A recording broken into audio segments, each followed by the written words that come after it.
Hello, everyone. Welcome back. Uh, Welcome to another edition of James Bond Bitcoin Live, episode 0040, hashtag fraud. And so today I have here with me Brian. Please introduce yourself. Howdy, everybody. I'm Brian. Welcome to James Bond Bitcoin Live. We're glad you joined us this evening.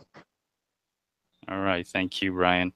And today's our bi-weekly. It's Wednesday. I actually forgot it was, I have to confess, I forgot it was Wednesday because the school started for my kids yesterday, and I thought yesterday was Monday and today was Tuesday, but I got a little confused. Anyway, we're here now, and we have another meme for everybody. In this meme here, uh, we have Jamie Dimon. He's apparently at the Breaking Bitcoin conference and trying to break Bitcoin as usual through social engineering. And what a fraud is the meme of today. So breaking Bitcoin, what a fraud. So Brian, I know you've been involved in the cryptocurrency space relatively new since at least beginning of this year. Have you? Do you know who Jamie Dimon is? Well, I did not know until just recently when he came out and made his Bitcoin comments, and that's when I learned who he was. All right. Well, he is obviously the CEO of J.P. Morgan Chase. Um, he's always been against Bitcoin as far as I've been involved since 2013, and he's always made these claims since 2013. And it's kind of ironic that someone who took TARP, the bailout from U.S. taxpayers, for him to come out and make a claim that Bitcoin is a fraud. Although I could kind of understand where he's coming from, he probably sees it as a Ponzi. But he's been saying that for such a long time. Um, what are your thoughts on what he said? Like Bitcoin's a fraud, Bitcoin's a Ponzi.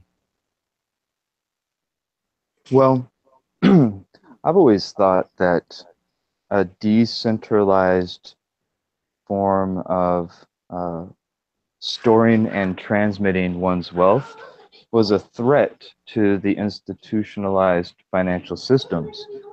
So it would make sense to me that at least one of the heads of a major bank would come out against Bitcoin. I'm actually surprised there haven't been a few more.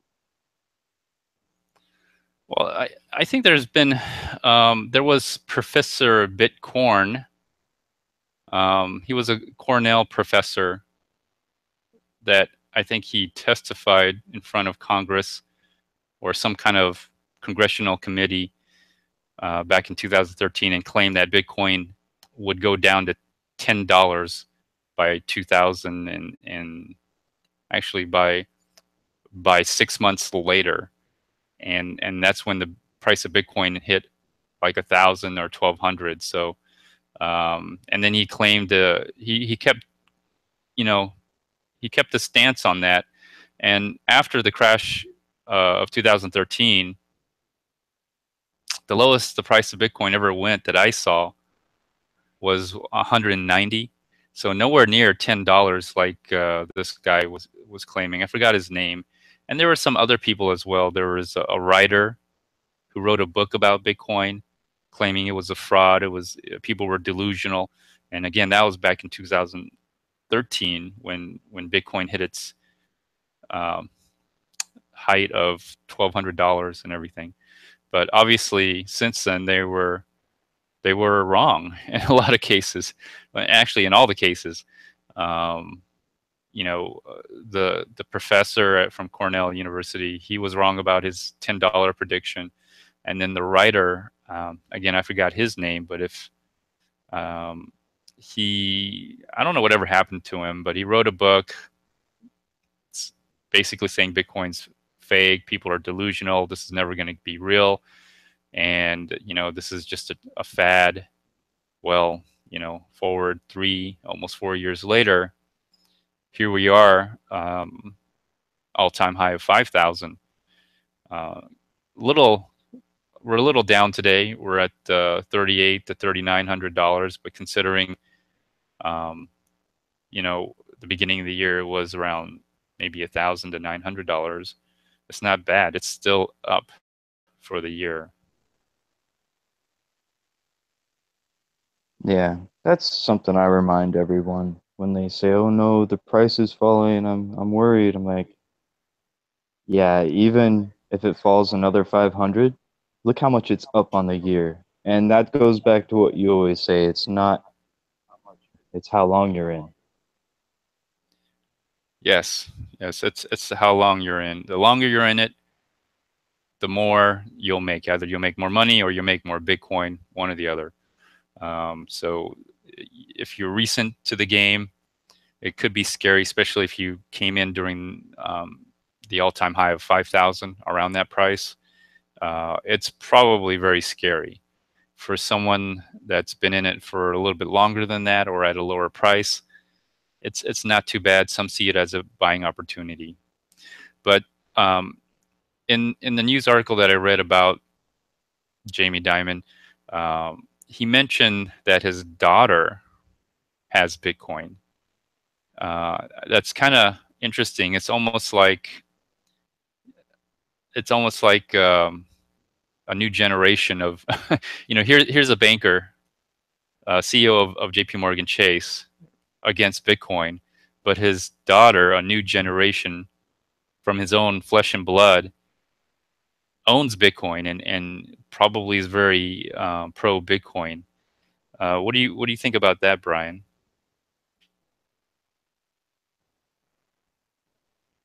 Oh, my phone was muted again there, my mic. I think that's possible, you know. I don't I'm starting not to put anything past anybody these days. And in the crypto space, theories have sometimes more possibility than they might have in other spaces. You know what I mean? Well, no, he actually said in the article his daughter owns Bitcoin. So what? You think that he's going to kick her out of the house or not let her have any bank accounts at Chase? maybe maybe he'll disown her for being a Right, you're a Bitcoin. disgrace to the family. Yeah, he jokes about it, but my point is, like, it's apparently, I feel that old bankers like Jamie Dimon and people who have the same mindset of the old world, may they always feel threatened, but from his own flesh and blood, and his own family, his own child, who is a new generation, a future generation, owns Bitcoin. And I find that ironic. You could almost see the writing on the wall that this is the new money. This may be the new future, where cryptocurrencies, decentralized cryptocurrencies, are going to be the new thing. And it's unfortunate that I think Jamie Dimon is blind to that, even though it's like in his own house, right in front of him. I think she did ask me anything on Reddit. I don't have the link for it, but if people want to look it up, go ahead. I'll try to look for it and put it into the link, but I I don't know where it is right now. But if people want to look that up and see how the conversation went, I didn't see it. I just read about that his daughter was a Bitcoin owner as well. Um, so Now, yeah, I have a question for you, right? Because we found that a lot of people say one thing and do another, right? Do yes. you think he's really against Bitcoin? Well, if I I think I think he has to be out against Bitcoin, because his his whole life is in the banking system, and for him to capitulate would mean that his whole life was a fraud. Hence, what a fraud I have in the meme here. So he can't own any Bitcoin himself, even though his own daughter owns Bitcoin. But I don't think he does. I think he's trying really, really hard not to own any Bitcoin, not to get any cryptocurrencies, although he's advocated for the use of a blockchain, but he's advocating for a centralized blockchain, which by then would have no point. The whole point of having decentralized blockchain cryptocurrency is to ensure that it stays immutable, so people can't fudge the numbers, and it's transparent. And so, considering what happened in the financial crisis, where banks were not transparent and they were essentially cooking the books or hiding the truth, I don't see how this is something that he could be really into. And the other thing is, he also threatened to fire any employee for trading Bitcoin. Did you hear about that as well? For trading, or does that also include owning? I probably does. Owning or trading. I guess in order to trade, you have to buy Bitcoin, which we consider trading. Right. So he literally threatened employees for trading Bitcoin. But yeah, that actually bothers me a little bit, because if he's willing to punish employees, then he's willing to go after account holders. And and as I was saying to you at one point earlier, um, if he is so against Bitcoin, it's possible that maybe he might institute new policies for Chase, disallowing account holders to do business with a Coinbase. Yes, I think that is true. I think that is being done. A bank, you have a right to free speech. You have a right to bear arms. You have a right to vote. You have a lot of rights, but there's nothing in America in the Constitution that you have a right to bank. And as a matter of fact, if you respect the rights of individuals, you also respect the rights of of the corporation as a person, quote unquote, a person. And so any corporation can have the right not to do business with you, like not to serve you. Have you ever gone to a place and you ever seen a sign where it says, we have a right to not serve you if we don't want to? Like, we don't want to sell you anything. We don't want to do business with you. Like the no shirt, Just no because, shoes, no service sign. yeah, something like that to that effect. You We know, reserve the right to refuse your business, is what I think they normally say. right, right. And so that goes for the banks as well. They have the right to refuse to do business with you. And so, my experience with JP Morgan Chase is, if you trade Bitcoin and they find out about it, they will close your account. And I've seen some evidence of that with Jerry Banfield. He made a video about how he was trading Bitcoin on local Bitcoins, and he used his Chase account, and he had his he had his Chase account closed, and that was it. End of story. Your account is closed. There's nothing you can do, and that's it.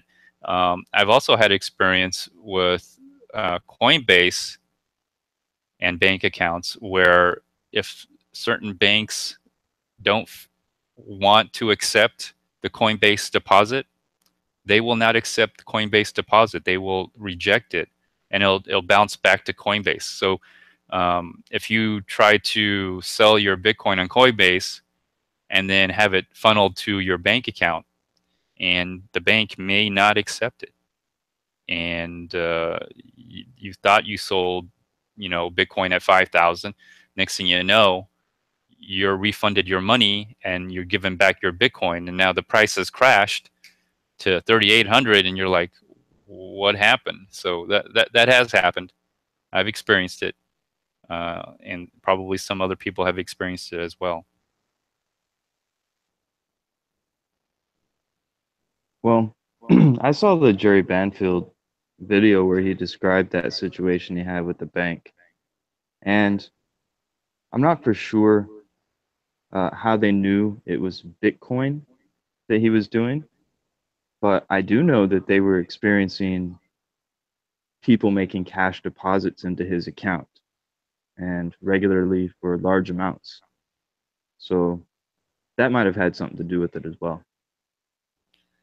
Yeah, it's typically cash deposits daily on a regular basis, but also, you know, a lot of times, especially if you trade peer to peer, you may be trading or buying or selling your Bitcoin with an agent of the state or undercover officer. And when they find out that you're using Chase under the Bank Secrecy Act, they will inform Chase that this person is trading using your institution to trade Bitcoin. And so under the Bank Secrecy Act, they're not going to tell you, oh, we know you trade Bitcoin, so we're going to close your account. I recently had a bank account closed, and it was a personal account that I never traded Bitcoin anything. But since I am known for being a Bitcoin user, um, they closed my account. And when I got my final statement, the statement usually has the deposit slips. Well, they have a copy of the deposit slip on the statement. And on my last statement, either the bank employee or manager wrote closing account under Bank Secrecy Act on the deposit slip. And so I know that you can be flagged, just your name and your social security number. Once you've been flagged as a Bitcoin user, it can follow you everywhere, and your account can just be closed just because you own Bitcoin. Well, I know we don't have right to banking institutions, but that's crazy. That sucks. When they shut your account down in that situation, do they allow you to remove any funds still in the account first? Um, well, usually they don't tell you. Okay, that's a part of the Bank Secrecy Act. They don't tell you. They're not allowed to tell you. So So you lose the money in the account. no, you don't lose the money. What happens um, is they don't tell you. So they just close the account and they just send you a cashier's check. They mail you a cashier, so they just close it and they close out the balance. They don't take the money from you, unless for some weird reason they feel the money is illegitimate, Right. and then they'll seize the money. Um, but S- if anybody has read the Bank Secrecy Act, it's very the act itself is very nefarious against you, the citizen. Sure. Where was that banking act back when Prescott Bush was funding the Nazis? Well, it wasn't made probably, or if it was, it wasn't what it is now. Yeah. But I've had a chance to read it, and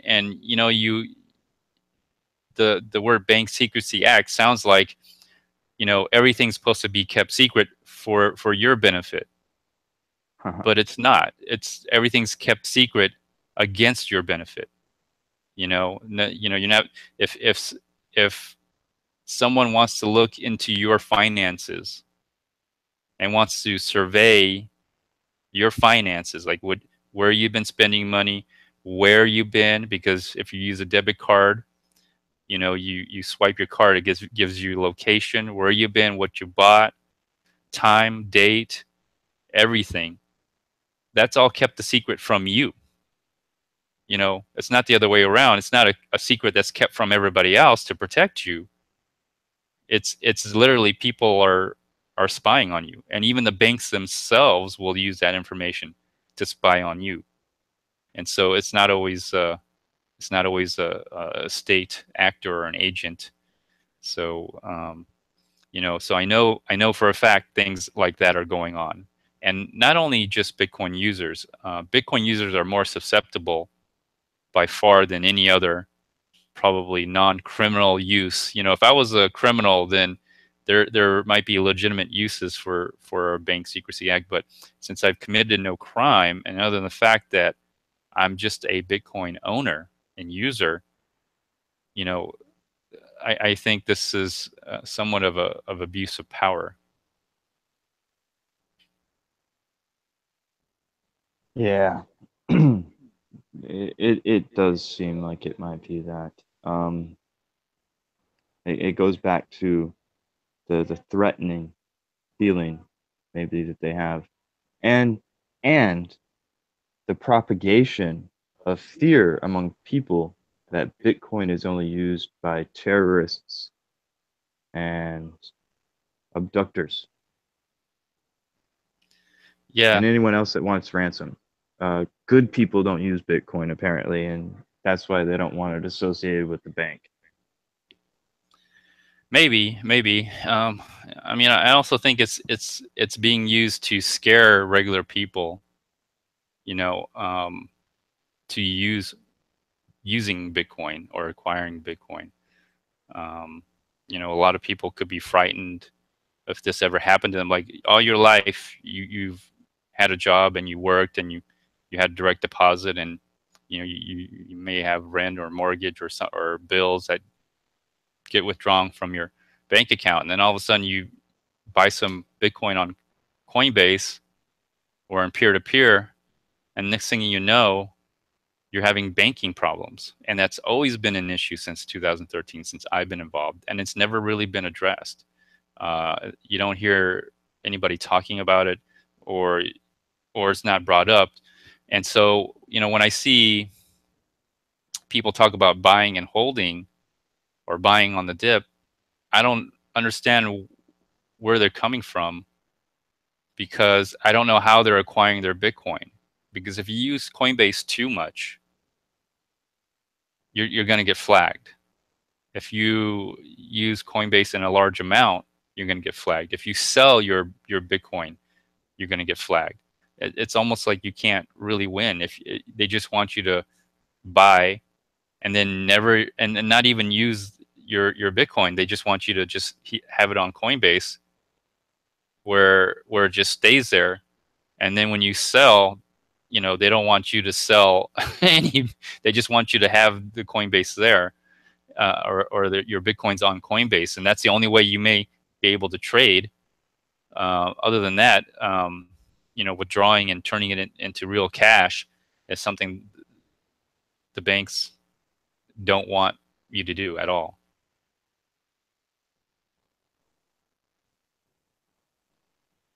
Yeah, it seems that way. They allow it to exist, but they give it certain parameters so that it won't flourish and end them like the dinosaurs. Well, if anything, it seems like they want people to become bag holders to give up their money to get Bitcoin, but they don't want you to profit when the price goes up. They want you to like become a bag holder. So the banks block you from profiting, because if you did profit, there's a good chance that if there is a price dip like there is now, that you would buy back in and get more Bitcoin, because the amount of money you sold it for a higher price, and then you bought it back at a lower price, you got more Bitcoin, and in the anticipation of the price going back up, you would be able to gain money, essentially create money out of thin air, really.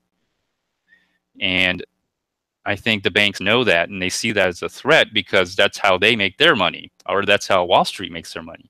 Or trading, or banks using your money to trade, buying and creating securities and whatnot, or derivatives, or loans that they package into a security and then sell to the world, and then let it collapse, only to come back and buy in at fractions of a penny. That's always been, I think, how they use the system to their advantage. And since they have all the information and they have the market data to begin with, they have a tremendous advantage over everybody else. Sure, sure. And so I also want to talk about, like, I seen a lot of people making videos about Jamie Dimon, and they're talking about buying the hodling and buying the dips. If if you're well, Brian, you're pretty new. I know you came in this year and you've been buying some Bitcoin and selling some Bitcoin and here and there and everything. What would you do in this situation? Like, are you hodling? Are you buying? Are you panicking? What are you doing? No, I'm not panicking. I mean, I bought my first portion of Bitcoin when it was at $1,000 and got a little bit more when it was at 950. Why would I panic just because we're dipping into the high 38s? It's not scary. Right, but did you buy in at some a little bit at a higher price? I have bought some at a higher price, and that's fine because it's like you said,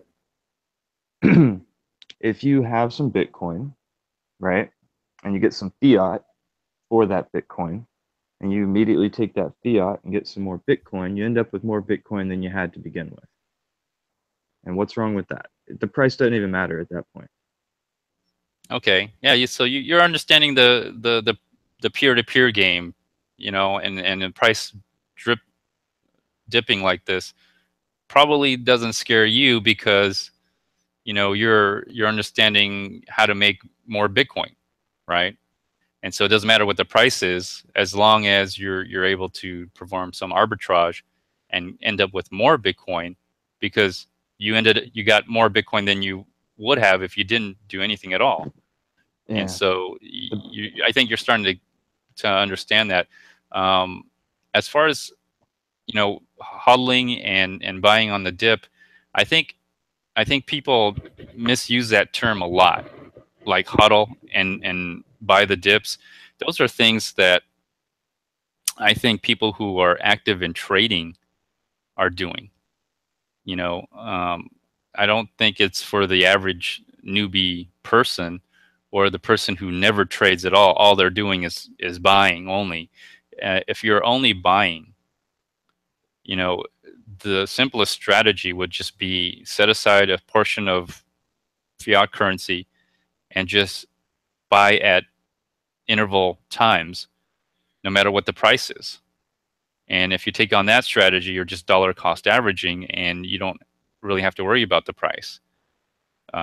If it goes up, you make more money. If it goes down, you get more Bitcoin. And so either way, it works out for you. But for people who trade, even me on a peer to peer, I don't even trade on the exchanges. I would have to say, price does make a difference, because if I sold all my Bitcoin at 5,000, um, I would buy the dip. Like, this is a perfect time for me to buy the dip right now. That's only if I sold at 5,000, right? That's ideal.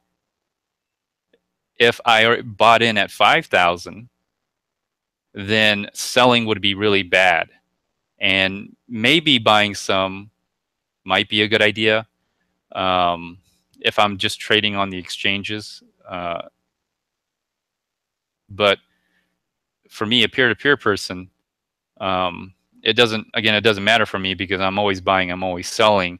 I'm either making more money or making more Bitcoin. But if I was a person trading on the exchanges, I would hodl, and if anything, maybe buy some more to average the cost. But that's about it. I wouldn't sell. So people who are trading, I think hodl and buying the dip is more emphasized than people who are just new coming in, and they always hear hodl and buy the dip. Uh, I think a lot of people use those words in a time of panic to stop the price from going down. I think they're motivated by fear of losing money than anything else. that's that's quite possible. It's quite possible. Because So I had no, a. go ahead. I'm wondering why you chose why. the Mimi today. Why this gentleman is in a French, what appears to be a beret, and maybe the mime outfit, the mime, the meme mime, and The he's in Mimi. France. The Mimi Mimey. Um, why did you go with that? Well, first, I thought it was a little funny, and I actually just found the picture this way, and I thought, oh, this is perfect. This is the perfect picture for me to use. And so all the work, I'm a little lazy. I'm a lazy Mimi artist. So if most of the work can be done for me, I'll just use that picture. Second is Breaking Bitcoin is actually in Paris, France. So the Breaking Bitcoin conference is being hosted right now in Paris, France. And since the conference is kind of about breaking Bitcoin, and I think that's what Jamie Dimon is trying to do. He's literally trying to socially engineer Bitcoin to break down, and that's kind of why I picked this picture here of France and him in a mime, the Mimi mime, uh, and the bottom part is what a fraud. And it, banking, how banking was created, or the banking system, how it maintains its power, I think is very fraudulent in a lot of ways. If anything, the way it maintains its power and monopoly is a fraud. And if people understood how money is created and how the banking system, along with the government and the state, how they partner together to maintain that monopoly, I think that's a fraud as well.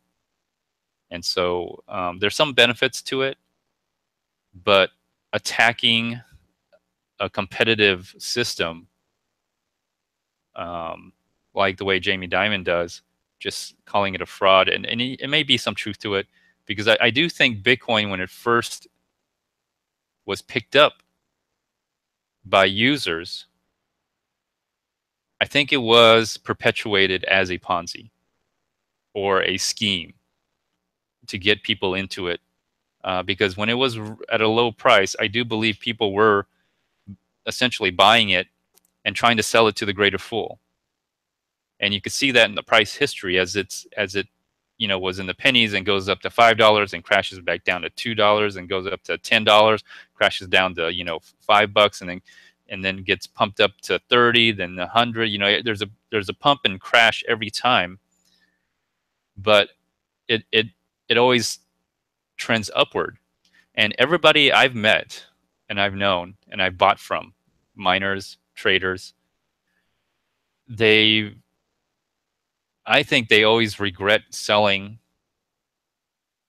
their Bitcoin, because you know why would you sell your Bitcoin if you obviously they didn't know it was going to be worth 5,000. Why would you sell your Bitcoin? Because they didn't, my opinion, they didn't really believe in it. They just took the opportunity. They were opportunists, and they took the opportunity to make the money. But now looking back, would they have sold their Bitcoin? No.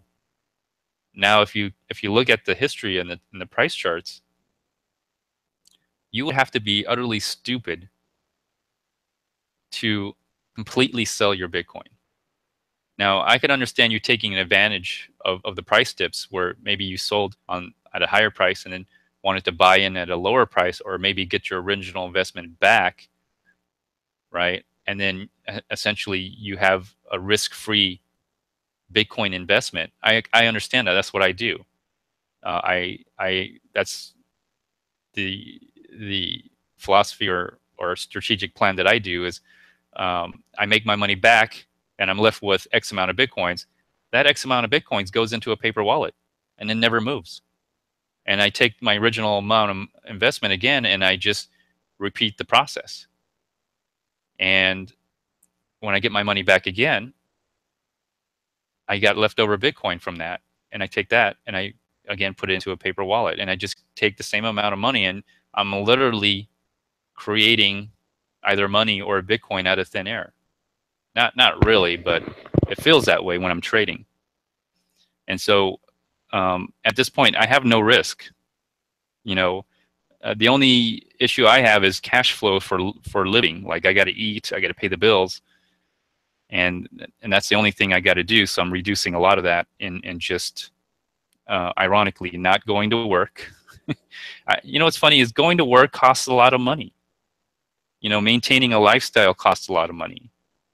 If you can cut a lot of that out, you'll be surprised how very little it costs just to eat food and enjoy your life, and you have a lot more time to engross yourself into the cryptocurrency space.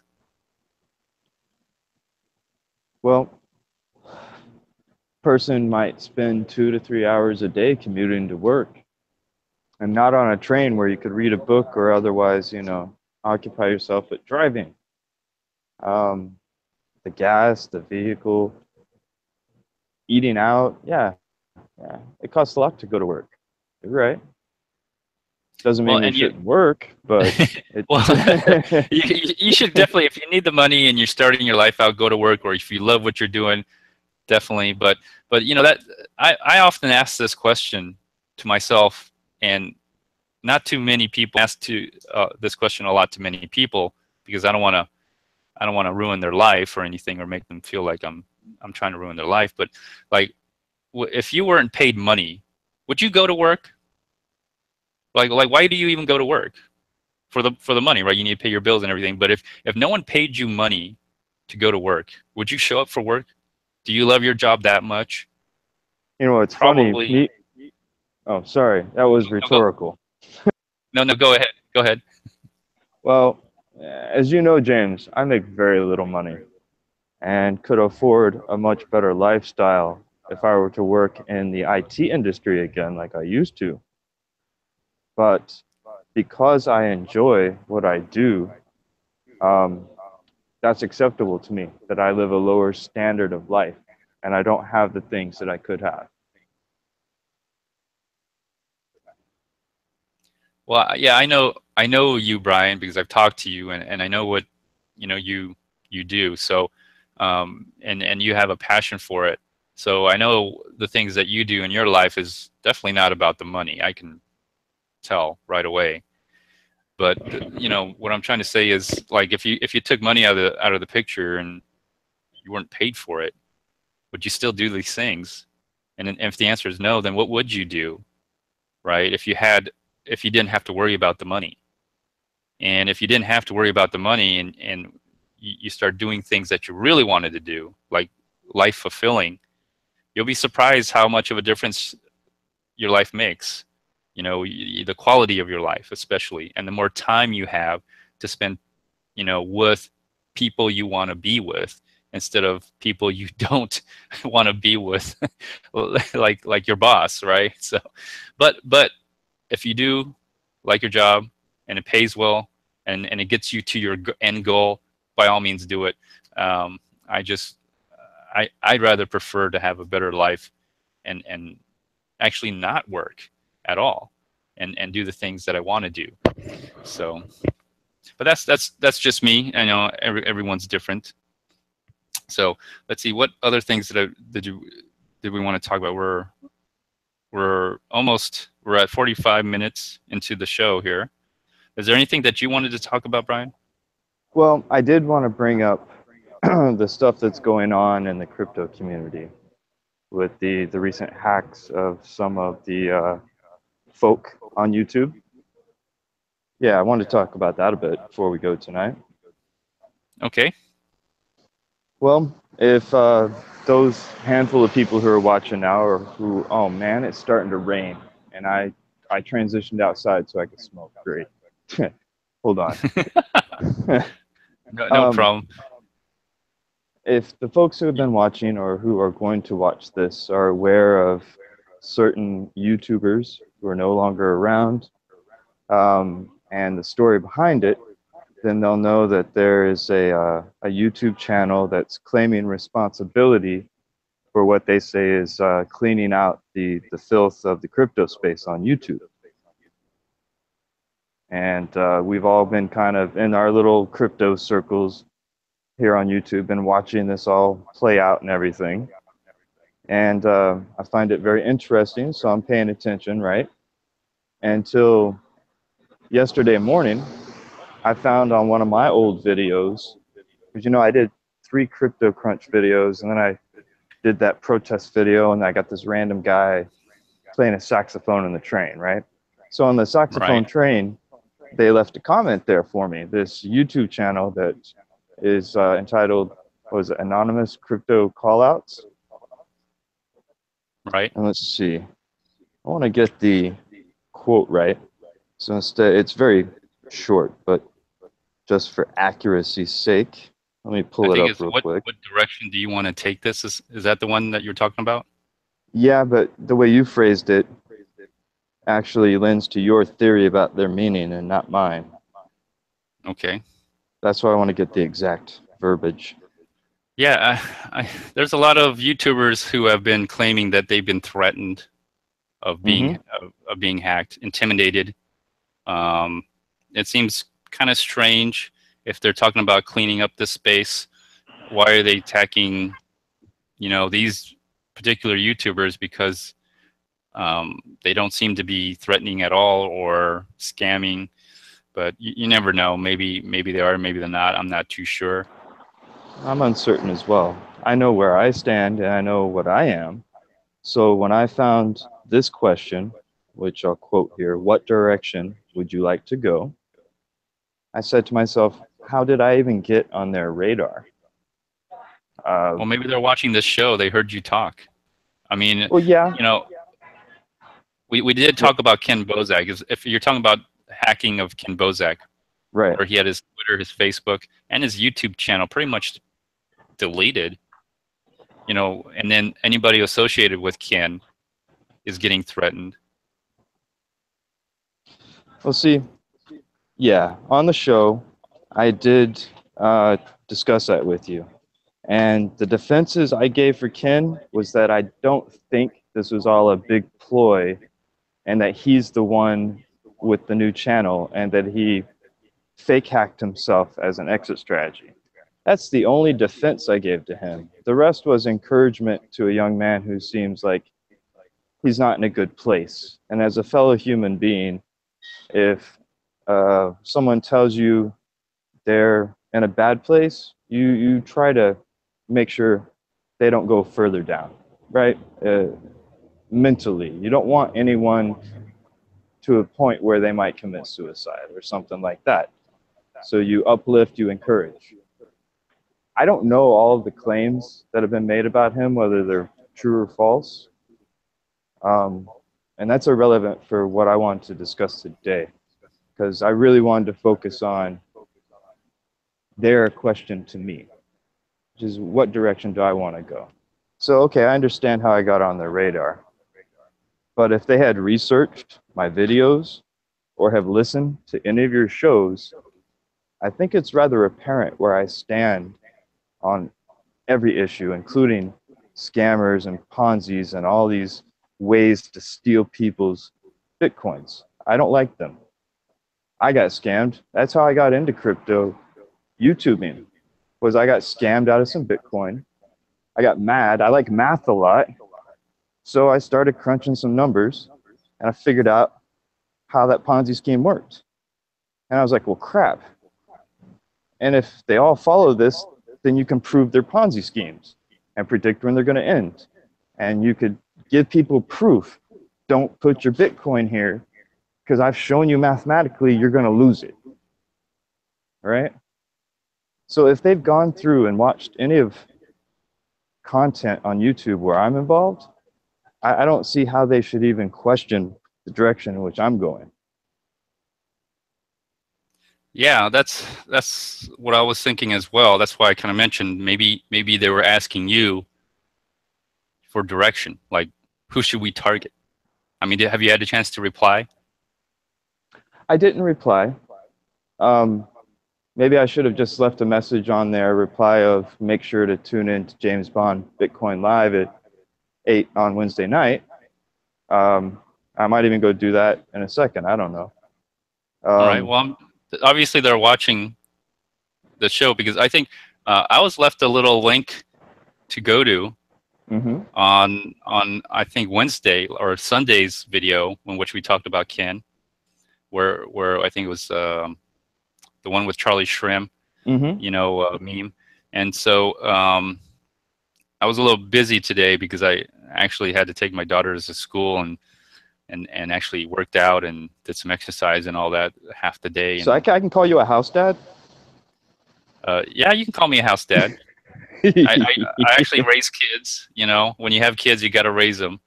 Yeah, yeah. So, but what I what I Talk about did. gender equality, James. You're really pushing boundaries. Yes, I know. I know. I forced my wife to work. I said, you can't do what I do because, damn it, I'm doing this. Oh, So wait. you got to go out there and make money, all right? Wait, now you're sounding misogynistic. You just changed the whole tone, and I can't congratulate you anymore. Damn it, James. You snatched victory. You snatched defeat from the jaws of victory. Well, I'm still the man of the house, damn it. See, that's what a woman does, So I'm doing the reverse role where, I do I take on all the role of a house dad, but I'm still the man of the house, damn it. All right. So it is Keep telling gender yourself equality. that. I'm sorry, James. You know I'm messing with you. Yeah. So what was But this link? The one you haven't gone to?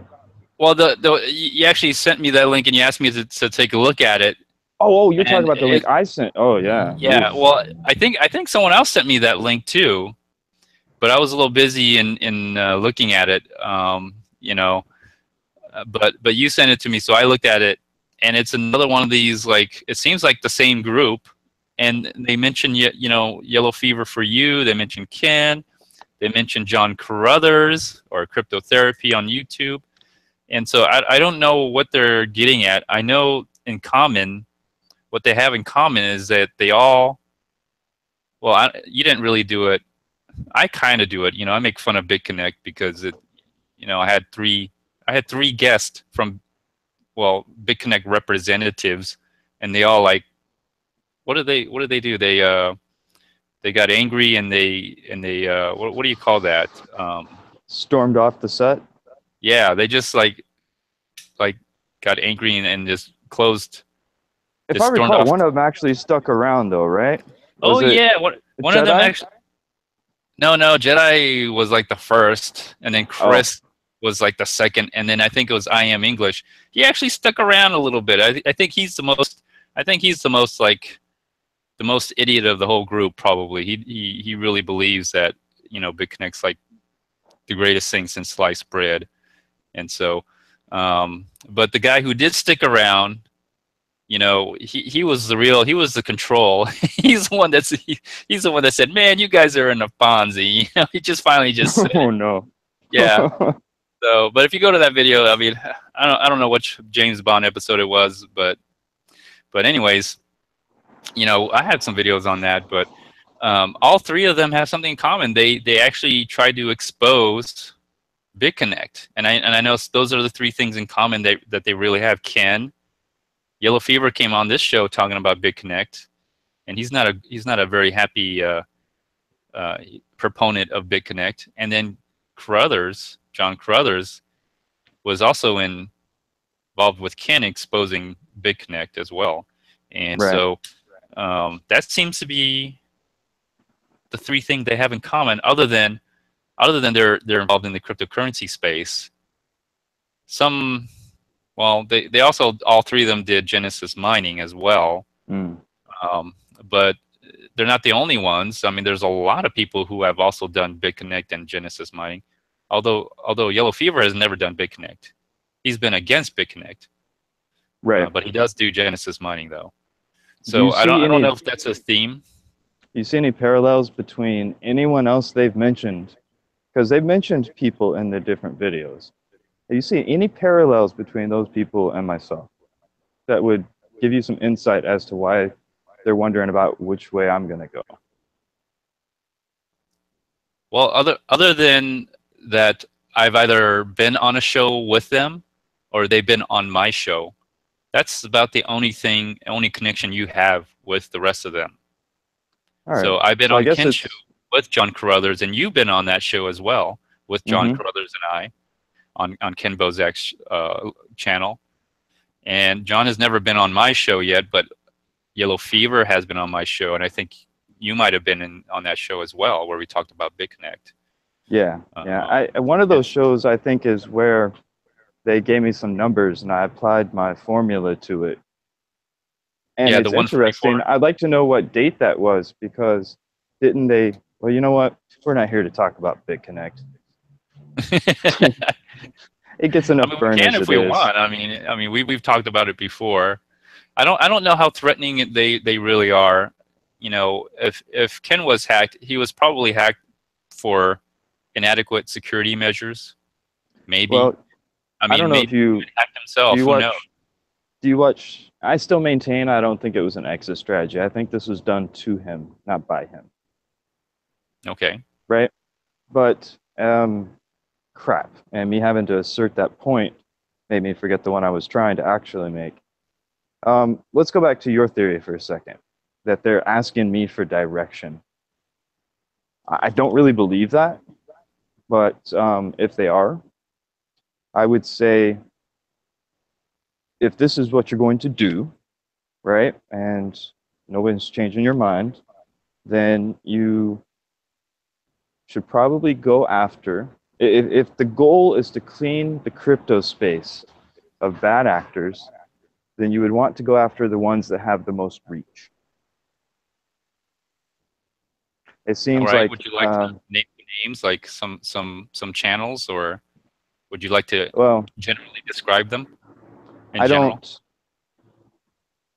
in general, these would be accounts that have more subscribers than most of the crypto people. They would be channels that advise people to put their money, their Bitcoin and or money into programs that are not going to yield back those people's monies, that will end up losing their monies. Because from what I can discern from the videos posted by this channel is that they're trying to protect people. So, and they straight out say they're going after those who promote these schemes. So the description of the channel is uh, high subscriber rate, high view rate, and consistently putting out content talking about ways people could invest their money that are actually schemes. Okay. All right. Fair enough. You know, I have noticed since Ken was hacked, um, there's a lot less videos out there that are talking about BitConnect and Control Finance or BitBatit. I haven't seen anything like that. Maybe the feed's not coming in on my YouTube. Um, Maybe they're Well, that still out could there, be. but it's not coming in. But even when I do a search for Bitcoin, because I usually do a search for Bitcoin to see what's going on today, Mm-hmm. because I might not get feeds because I look at other stuff, like how to do other stuff, and then other feeds come in. So uh, I was but I have noticed that there's less video out there doing those kind of things, promoting schemes. But I also noticed that in Florida, and it's my belief that Florida has the most amount of scammers and schemers out of all of America, and Wait, so I wonder if there's a correlation there. on what do you base that thought? What I base that thought? There was a Yeah, report that I've read where Florida is the #1 state where fraud is committed, specifically securities fraud against the elderly and money schemes and things like that. Majority of it is based on victimizing the old because they're naive and old and right. sometimes deranged. But that And makes sense so, because of the large retirement population in Florida traditionally. right, right. And also, to some degree, there's a lot of stuff that happens in Florida with in regards to Bitcoin and everything and cryptocurrencies that I've seen over since I've been involved, where there seems to be a good concentration of it in Florida, which ties into like the money scams, lottery scams, mail scams, all this weird stuff. It seems to all flourish in Florida for some reason, and then what happens is, you know, since Florida is so close to the Caribbean and other islands out there, even Puerto Rico, oftentimes the fraud is committed. People get the money, and then when they get enough money, they feel the heat coming in. They just jet over to an island outside this country, and then they stay there for a while until the heat kind of dies down or people forget about it, and then they come back, and they just kind of repeatedly do this. Even bank robbers have been known to do that. They'll travel up and down the East Coast, come back down to Florida, and then jet over to an island where they live pennies to the dollar on their stolen money or fraudulent money, and then after a couple of years they come back and do it all over again. You mean a person might be living in Florida, pull off some sort of scam, and then go to Jamaica for a while? You saying? Yeah, Jamaica, Puerto Rico. I've also read reports where people rob banks. So they just rob banks up and down the eastern seaboard, all the way up to New York, come back down robbing banks, and then they just end up going to Jamaica, Puerto Rico, Bahamas, Virgin Islands, whatever, Guatemala, wherever they're going, Guantanamo Bay. It doesn't matter. Go back to Cuba. Who cares? But that's my point. They just go back, or they even go back to South America, you know, wherever they're going, and they take their fraudulent stolen money and they just live off of it for a very long time, and then they just repeat the process after a couple of years after the heat dies down. They just come back to the U.S. and work their up and down the eastern seaboard. James, I just had a thought, and this is in regard to providing direction. If the end goal is to clear the YouTube space of these types of promotion videos, instead of having to go through and target individuals and do all that work, maybe if you just take out, remove from the playing field any particular schemes or scams that don't, that are schemes and scams, and just kill those, and then these people will have nothing to promote. And even if you take out someone else will come along and make more videos, and you'll constantly be having to take out more YouTubers. And it seems like it might just be easier to take out what they're talking about, remove the content, literally. Yeah, maybe. I don't know what this group is planning to do. I mean, it's kind of confusing. They say Ken was really bad in the space. He was a cesspool for the space. I'm not really sure if that's necessarily true or not. Was he confused? Maybe. Was he trying? I think he was trying. But I've seen worse people who are just blatantly uh, scamming or scheming up things to scam and preying upon people in the space.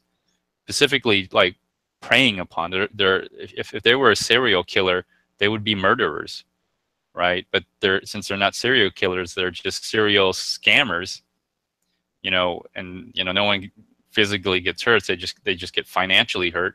I don't see them any difference than maybe a Jamie Dimon who took bailout money, and not only did they take out bailout money, they caused the bailout. They caused the problem for the bailout. I wonder if it's not planned to hurt this space. You can get some people who are professional scammers and direct them towards the crypto space, have them make a YouTube channel, scam a bunch of innocent people who are genuine. The innocent are truly genuine in this space, like people like you yourself, Brian, who really are interested in learning more about it. What's a good way to dissuade you from coming to this space and learning more about it other than to scam you? And since cryptocurrencies like Bitcoin, it's it's a bearer asset. Like, you are responsible for your private keys, and once you send it, that's it. And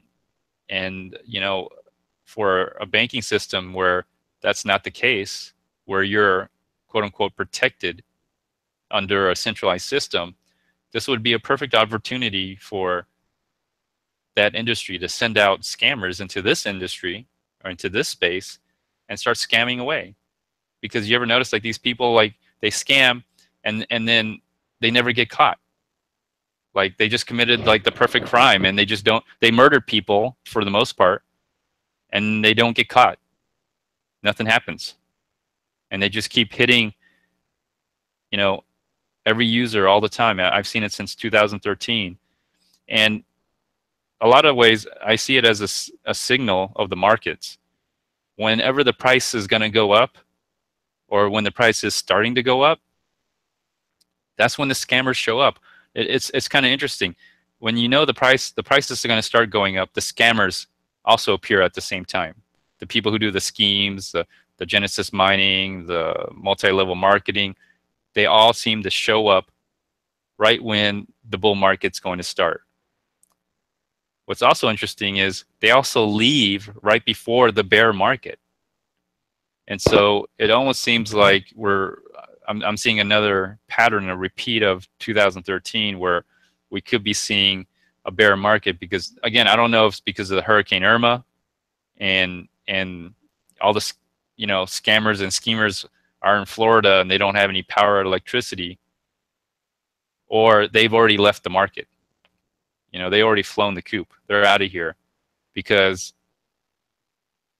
the bear market's coming, and they're dumping their cryptocurrency, whatever they've sold at the top, and they leave, and they Right. pretty much left the market to die. It's not really going to die. It's just going to be a bear market.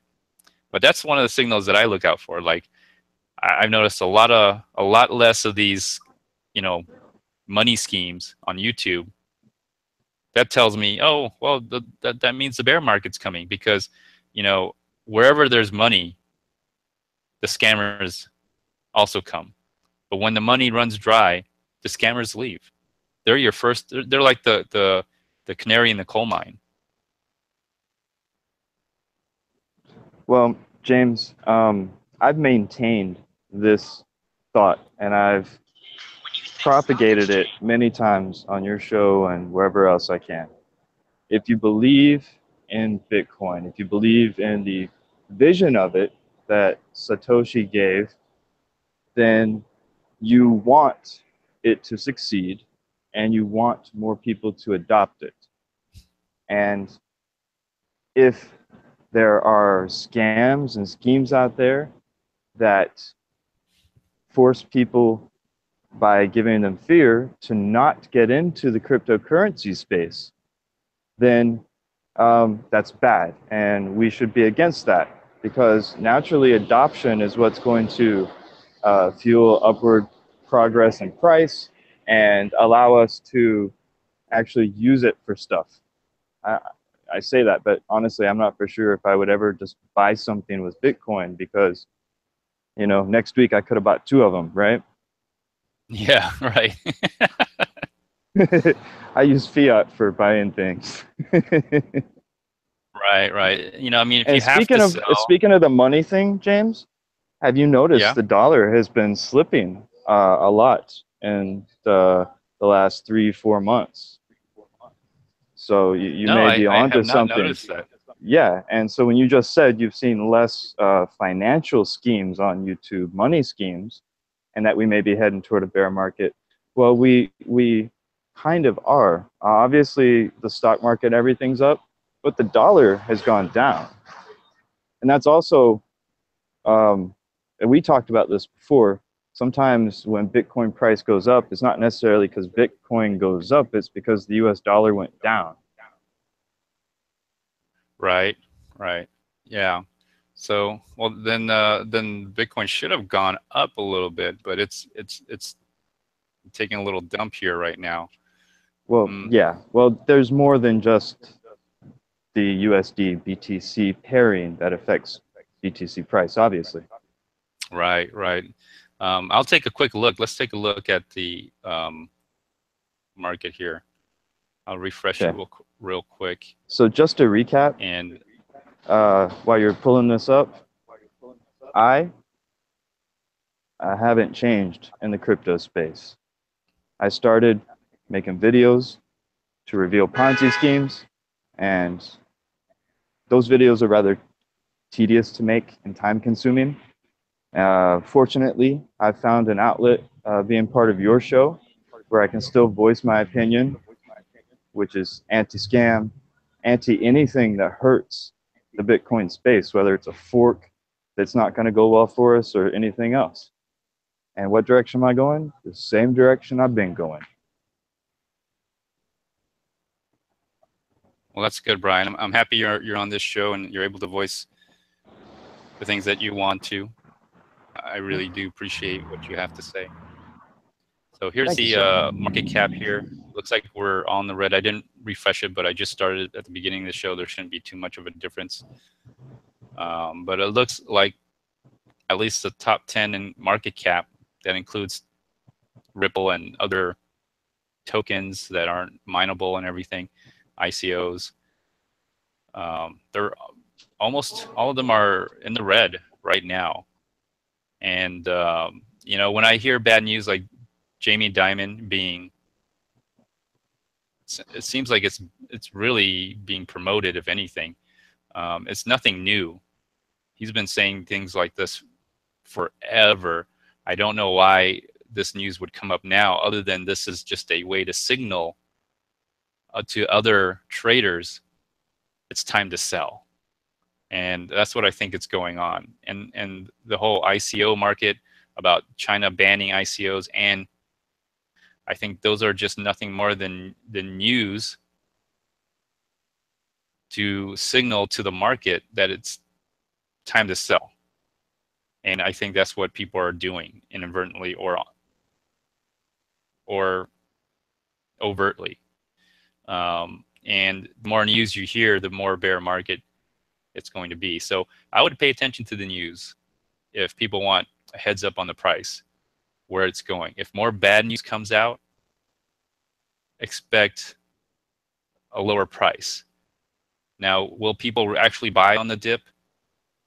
I don't know. Unless you actually trade and have no risk in that trade, I don't see why you would want to buy on the dip. So you'll probably see a lot more people come out and say, buy the dip, and like like they have a stake in the price of Bitcoin or anything, which I think most of them don't. They just don't want their value of their coins to go down, so they could dump at a later price or at a higher price, if anything. No, like you said, I'm very young in this space. It is very possible that Bitcoin could see dramatic drops in prices, like the kind that makes some people, you know, jump out their 50th story corner office or something like that, if it was a Wall Street stock or a mutual fund. But I don't think it's ever going to go to zero. And in the long term, I think it'll always bounce back. That's what it's done traditionally. And we have a lot more market data on it than any other thing in the crypto space. So, yeah. All right, I think Ethereum. we're a little bit. Oh, go ahead. No, no, I was the Bitcoin meetup on Monday, and everybody's hot on Ethereum. I was like, oh, I love Ethereum. I was like, I break down a few simple things for them. They're like, oh, hmm. Well, I It's wonder how many of them are going to really buy on Ethereum, because the technicals on Ethereum are worse than Bitcoin. right. Um, you know, it's like Ethereum already hit a peak of 420. That's about its all-time high, and it's never gone up that high again. The highest, the recent high that it's gone was lower than its all-time high. That's a bearish technical sign. Right. While Bitcoin was making all-time high up to almost 5,000, at least on Bitstamp. I know in some exchanges it hit 5,000. So, you know, Ethereum is already in a bear market, in my opinion. And I think it's going to get worse because of the China ban. So they have no more money to pump into that platform. If it's true about the ban, the exchanges being banned in China, that's even double or triple or quadruple times worse for Ethereum. That means no one's going to buy Ethereum. And Ethereum is all exchange speculation. It has no peer-to-peer market.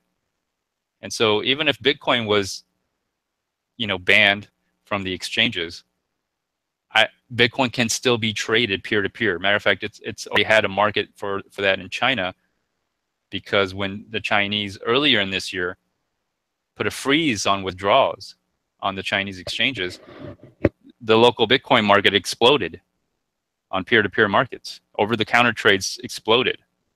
So there is a backup. Now, the volumes may not be large, but it'll still exist.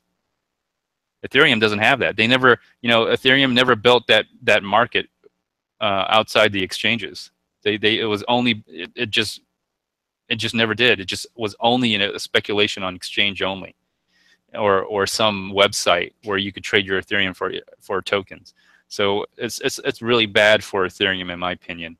I wouldn't. Well, I never touched Ethereum, but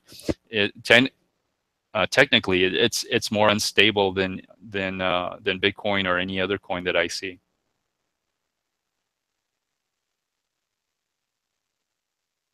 Yeah, I agree. I agree.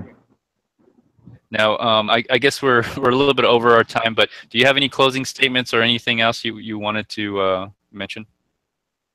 Um, I would say traditionally hackers keep things in cyberspace, and another piece of advice or guidance would be to stick with tradition. Don't come after anybody in real life.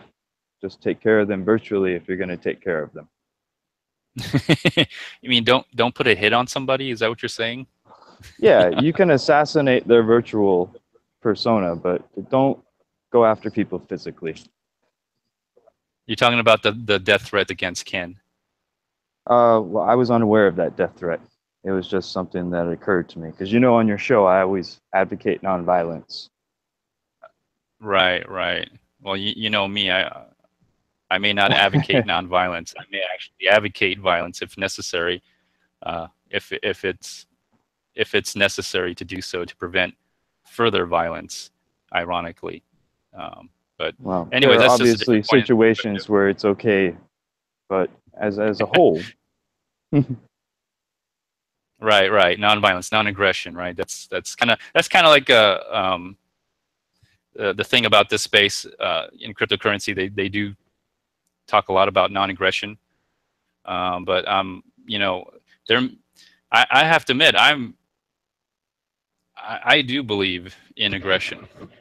In certain situations, aggression is appropriate.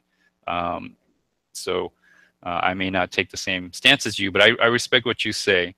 And yes, of course, please do not harm anyone. I do advocate do not intentionally harm anyone. If you don't like what they have to say, you don't necessarily have to watch them.